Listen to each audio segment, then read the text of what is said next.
కొన్ని పరిస్థితుల్లో నాగరాజు గారు వీళ్ళసలు ఆక్షన్ గూడా అయిపోతది. అప్పటి వరకు వీళ్ళెళ్లరు. ఆక్షన్ గూడా జరిగిపోయి వేరే వాళ్ళు కొనేస్తాం గూడా జరుగుతది. సేల్ సర్టిఫికేట్ గూడా ఇస్తాం జరుగుతది. అయినా కూడా మీరు మీ ఇంటిని తిరిగి పొందవచ్చు కొన్ని సందర్భాలలో సబ్జెక్ట్ టు కండిషన్స్. అంటే ₹1,00,00,000 ఇల్లు బ్యాంకు వాళ్ళు అక్రమంగా 50 లక్షలకో 60 లక్షలకో మా అప్పు ఇంతే పెండింగ్ ఉందని అమ్మేశారు. అక్రమం కదా. ప్రిన్సిపల్స్ ఆఫ్ న్యాచురల్ జస్టిస్ అని ఉంటుంది.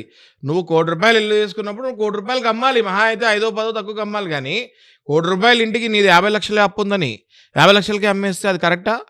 రాంగ్ కదా. అది అమ్మేసి మిగతా డబ్బులు ఓనర్కి వెళ్ళాలి కదా.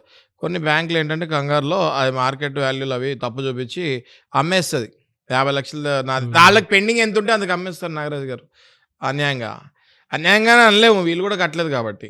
రైట్. సో అలాంటప్పుడు మీరు ఎలా పొందొచ్చు అంటే మార్కెట్ వాల్యూ కరెక్ట్గా వేసి ఇది రాంగ్గా అమ్మారు, మాకు ఇంత రావాల్సింది ఇట్లా అమ్మారు అని చెప్పి ఆక్షన్ని కూడా మనము ఆక్షన్ అయిపోయిన సేల్ని కూడా మళ్ళీ వెనక్కి తీసుకునే సందర్భాలు కొన్ని ఉంటాయి.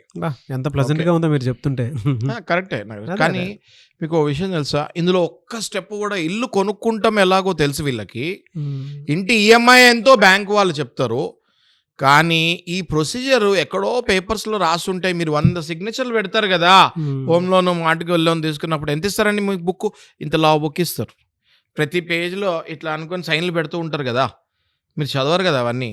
రైట్. సో కట్టకపోతే 3 ఈఎంఐలు కట్టకపోతే 3 ఈఎంఐలు మీ 10 ఏళ్ళ ఈఎంఐ అంటే 10 × 12 నెలలు వేసుకోండి. 120 నెలల్లో 3 నెలలు మీరు కనుక కంటిన్యూగా కట్టకపోతే మీ ఇల్లు వేలంపాటకి వెళ్ళే ఛాన్సెస్ ఉంటాయి. వేలంపాటకి వెళ్ళకుండా కొద్ది వ్యవధి తీసుకోవాలి మీరు అనుకుంటే వెంటనే మీరు మంచి అడ్వకేట్ని అప్రోచ్ అయ్యి డిఆర్టీ కోర్టుకి వెళ్ళి స్టే అప్లై చేసుకోవచ్చు.